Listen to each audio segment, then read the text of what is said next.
اليوم غنشارك معكم غريبة بيضة وحدة كتجي رائعة وهشيشة شبيهة للغريبة ديال البهلة، ولكن كتجي رائعة في المذاق.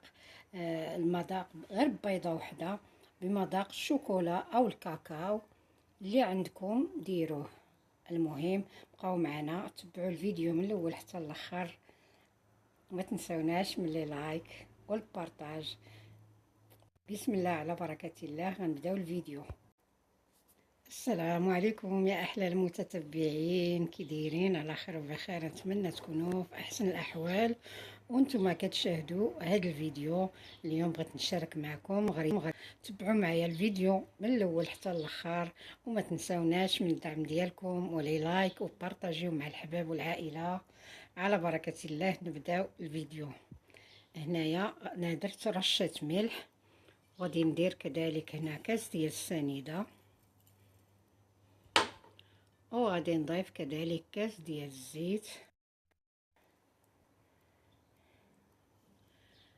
انا غادي ندير هنايا شويه ديال الفاني،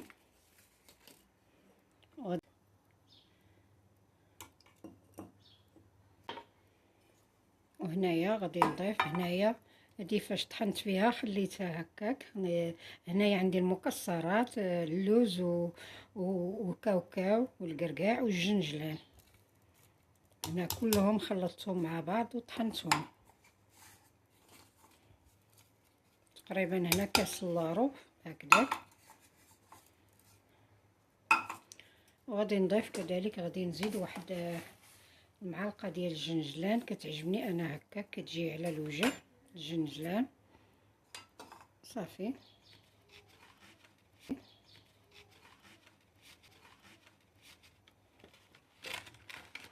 درت الدقيق ديالي وضفت ليه كذلك هنا الخمارات جوج.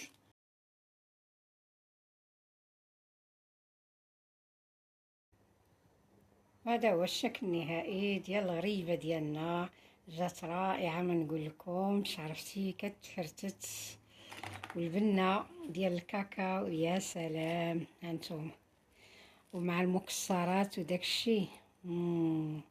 نم كنتمنى تعجبكم. ما تنساوش الى عجبكم الفيديو دعمونا وشجعونا. الى اللقاء في فيديو اخر ان شاء الله. سلامه.